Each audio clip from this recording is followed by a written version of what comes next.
ការមានទំនុកចិត្តទៅលើខ្លួនឯងគឺជារឿងសំខាន់ខ្លាំងណាស់បងប្អូនព្រោះមុនពេលដែលយើងធ្វើអ្វីមួយតើតែយើងជឿជាក់ខ្លួនឯងសិនបានយើងមានកម្លាំងចិត្តនៅក្នុងការបន្តការងារនឹងទៅមុខទៀតប៉ុន្តែមិនមែនមានន័យថាបងប្អូនចាំតើតែយើងមានទំនុកចិត្តជឿជាក់ខ្លួនឯង 100% ទើបយើងចាប់ផ្ដើមធ្វើអ្វីមួយទេតែបងប្អូនត្រូវចេះវិធីដែលបង្កើតទំនុកចិត្តខ្លួនឯងជឿជាក់ខ្លួនឯងសិនមុនពេលដែលបងប្អូនមានអារម្មណ៍ថាខ្លួនឯងបានត្រៀមខ្លួនរួចរាល់ចឹងបងប្អូនតាមដានវីដេអូនេះឲ្យដល់ចប់ខ្ញុំនឹងចែករំលែកជាមួយបងប្អូននៅវិធី6យ៉ាងដែលជួយបងប្អូនបង្កើតទំនុកចិត្តនិងមានភាពជឿជាក់ខ្លាំងជាងមុនវិធីទី1ឈប់ចាំតតែច្បាស់លាស់គ្រប់យ៉ាងជាទូទៅនៅពេលដែលយើងសាកអ្វីមួយថ្មីគឺក្នុងចិត្តយើងគិតថាតតែយើងចេះទាំងអស់បានហ៊ានធ្វើកុំឲ្យខុសតែសម្រាប់មនុស្សជោគជ័យភាគច្រើនមិនមែនគេកាត់មកចេះហ្មងឬចាំតតែចេះ 100% ទើបគេធ្វើទេគឺគេធ្វើបដាធ្វើទាំងខ្វះចន្លោះហើយគេរៀនដើរទៅមុខបដាកែសម្រួលបដាព្រោះគេដឹងច្បាស់ថាបើសិនជាយើងនៅតែមានលេសអង្គុយចាំរហូតដល់ខ្លួនឯងចេះគ្រប់យ៉ាងតែយើងត្រូវចាំដល់ពេលណាទើបយើងអាចចាប់ផ្ដើមបានអ្វីក៏ដោយឲ្យតែពាក្យថាចាប់ផ្ដើមដំបូងគឺវាតែងតែពិបាកអញ្ចឹងយើងអនុញ្ញាតឲ្យខ្លួនឯងសាកឲ្យខ្លួនឯងខុសហើយយើងរៀនពីកំហុសនឹងខុសហើយមិនមែនជាការបរាជ័យទេតែវាជាមេរៀនសម្រាប់យើងរៀនពីកំហុសនឹងឯងទើបយើងឆ្លាតជាងមុនរឿងដែលសំខាន់បំផុតគឺបងប្អូនត្រូវតែជឿជាក់ទៅលើខ្លួនឯងសិនបងប្អូនសាកគិតមើលសូម្បីតែខ្លួនឯងដែលរស់នៅក្នុងរូបរាងខ្លួនឯងស្គាល់ចិត្តខ្លួនឯងជាងគេនៅតែអត់ព្រមជឿថាខ្លួនឯងអាចធ្វើបានចុះយើងមិននឹងអាចទៅរំពឹងថាអ្នកផ្សេងគេជឿជាក់លើយើងកើតវិធីទី2ផ្លាស់ប្ដូរកាយវិការឲ្យជឿជាក់ជាងមុនពេលយើងដើរអោនក្បាលតែដូចជាមានអារម្មណ៍ថាហត់អត់ហ៊ានមើលមុខគេទាំងកាយវិការទាំងអស់ហ្នឹងគឺកំពុងតែបង្ហាញថាយើងកំពុងទន់ជ្រាយឬភ័យខ្លាចចង់ឲ្យខ្លួនឯងមានភាពជឿជាក់និងមានទំនុកចិត្តខ្ពស់ជាងមុនបងប្អូនត្រូវផ្លាស់ប្ដូរទាំងគំនិតនៅខាងក្នុងនិងកាយវិការនៅខាងក្រៅផ្លាស់ប្ដូរគំនិតនៅខាងក្នុងគឺបងប្អូនឈប់ប្រាប់ខ្លួនឯងថាខ្ញុំធ្វើអត់កើតទេត្រូវប្ដូរមកគិតថាបើមិនទាន់ចេះមិនមែនមានន័យថាធ្វើអត់បានទេគឺយើងកំពុងតែរៀនសូត្របងប្អូនបើកចិត្តឲ្យទូលាយកុំដាក់សម្ពាធលើខ្លួនឯងខ្លាំងពេកផ្លាស់ប្ដូរកាយវិការពីខាងក្រៅគឺបើសិនជាចិត្តយើងនៅភ័យខ្លាចមិនបាច់ចាំតតែបាត់ភ័យទេបងប្អូនទាញស្មាទៅក្រោយឲ្យត្រង់បើកទ្រូងឲ្យទូលាយងើបក្បាលឡើងហើយសម្លឹងមើលទៅមុខដោយខ្សែភ្នែករឹងមាំពេលដែលយើងប្ដូរកាយវិការភ្លាមយើងនឹងឃើញខ្លួនឯងមានភាពជឿជាក់ខ្លាំងជាងមុនហើយចាប់ផ្ដើមបង្កើតជាអារម្មណ៍មានទំនុកចិត្តទៅលើខ្លួនឯងវិធីទី3និយាយឲ្យយឺតជាងធម្មតាបន្តិចបងប្អូនសង្កេតជាមួយខ្ញុំនៅពេលដែលយើងនៅក្នុងកម្មវិធីប្រកួតនិយាយពេលដែលមនុស្សយើងភ័យយើងចាំតែនិយាយតាក់ឬក៏និយាយលឿនហេតុអីបានយើងធ្វើចឹងគឺមកពីក្នុងចិត្តយើងគឺកំពុងតែខ្លាចគេវាម្លៃខ្លាចគេរិះគន់ហើយយើងចង់តែនិយាយឲ្យចប់ទៅដើម្បីបានដើរចេញពីចំណុចដែលកំពុងតែធ្វើឲ្យយើងភ័យខ្លាចនឹងប៉ុន្តែបងប្អូនដឹងអត់ពេលដែលយើងកាន់តែនិយាយលឿនយើងកាន់តែដកដង្ហើមអត់ទាន់ហើយកាន់តែភ័យហើយចុងក្រោយនិយាយខុសញ៉ៃពេញនឹងដែលធ្វើឲ្យគេមើលមកឃើញថាយើងបាត់បង់ភាពជឿជាក់ភ្លាមចឹងអ្វីដែលបងប្អូនត្រូវធ្វើគឺបងប្អូនរក្សាល្បឿនយឺតបែបធម្មជាតិបងប្អូននិយាយមួយច្បាស់បញ្ចេញសលេងឲ្យចំតួអក្សរមានដកដង្ហើមធំស្រួលបួលមានការផ្អែកឲ្យត្រូវចំណុចនឹងធ្វើបែបនឹងអ្នកស្ដាប់គេស្ដាប់បានច្បាស់យល់ន័យគ្រប់ម៉ាត់របស់បងប្អូនហើយអ្វីដែលសំខាន់គឺគេនឹងមានអារម្មណ៍ថាបងប្អូនមានភាពជឿជាក់នៅក្នុងខ្លួនហើយនិយាយយឺតហ្នឹងក៏ជួយឲ្យគូក្បាលបងប្អូនមានពេលគិតហើយកាត់បន្ថយភាពសន្សើមនៅក្នុងខ្លួនទៀតវិធីទី4ឈប់ធ្វើខ្លួនឲ្យតូចតាចព្រោះតែខ្លាចចិត្តអ្នកដទៃបងប្អូនធ្លាប់ឆ្លងកាត់ចឹងអត់ពេលខ្លះនៅក្នុងខ្លួនយើងមានគំនិតល្អខ្លាំងណាស់មានសមត្ថភាពអាចធ្វើរឿងនឹងបានប៉ុន្តែយើងបែរជាអត់ហ៊ាននិយាយចេញអត់ហ៊ានបញ្ចេញសមត្ថភាពមូលហេតុដោយសារតែយើងខ្លាចខ្សែភ្នែកអ្នកផ្សេងក្រែងចិត្តគេខ្លាចគេគិតមិនល្អខ្លាចពាក្យសម្ដីវាម្លៃរបស់គេចុងក្រោយយើងសុខចិត្តជ្រើសរើសធ្វើជាមនុស្សស្ងៀមស្ងាត់មិនធ្វើអីទាំងអស់ដែលធ្វើឲ្យខ្លួនឯងរលាយបាត់នៅក្នុងចំណោមមនុស្សច្រើនមិនលេចធ្លោឡើងបានទាល់តែសោះ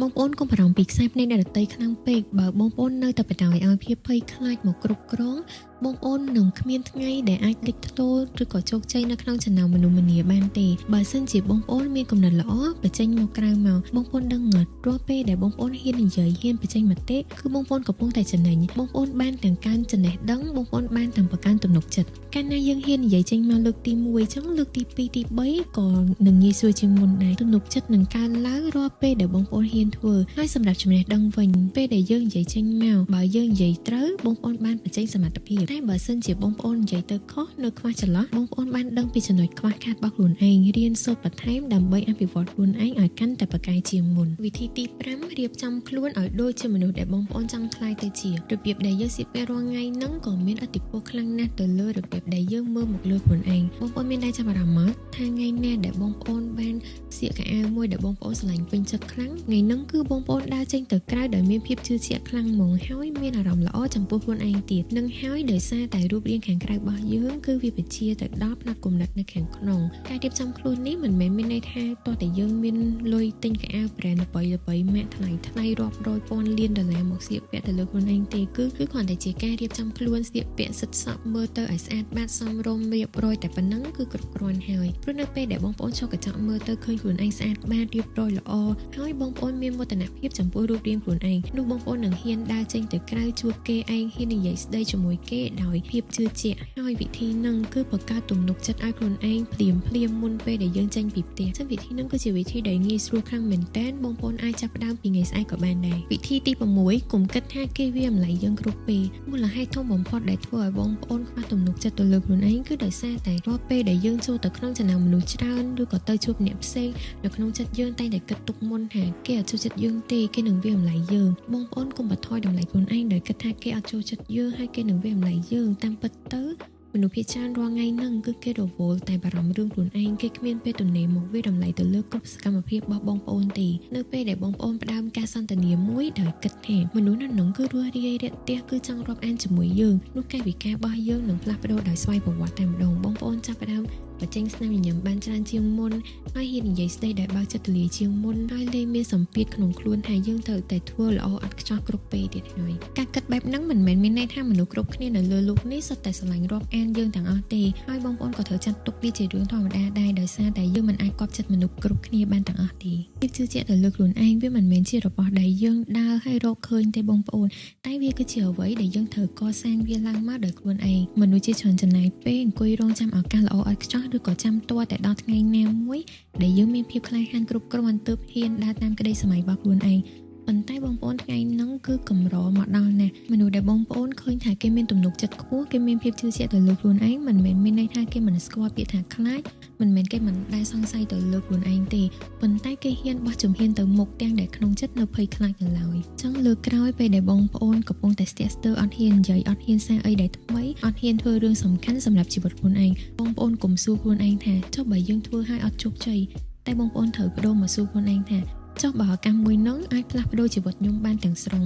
សម្រាប់វីដេអូនេះគឺខ្ញុំមានតែប៉ុណ្្នឹងទេអរគុណបងប្អូនច្រើនខ្លាំងមែនតើដែលបានស្ដាប់វីដេអូខ្ញុំពីដើមរហូតដល់ចប់បើសិនជាបងប្អូនគិតថាវីដេអូនេះមានប្រយោជន៍ចឹងបងប្អូនជួយ like និង share ឲ្យខ្ញុំមួយផងណាបងប្អូនកុំភ្លេច comment នៅខាងក្រោមផងវិធីមួយណាដែលបងប្អូននឹងសាកល្បងមុនគេបងប្អូនមានមិត្តភ័ក្តិកំពុងតែត្រូវការកម្លាំងចិត្តកំពុងតែត្រូវការវិធីដើម្បីបង្កើនភាពជឿជាក់ជួយ share វីដេអូនេះទៅកាន់ពួកគាត់ផងបងប្អូនកុំភ្លេច subscribe ផងណាដើម្បីទទួលបានវីដេអូចែករំលែកចំណេះដឹងថ្មីៗទៀតពី Channel Ignite Guru KA អរគុណបងប្អូនយើងជួបគ្នានៅក្នុងវីដេអូក្រោយទៀតណា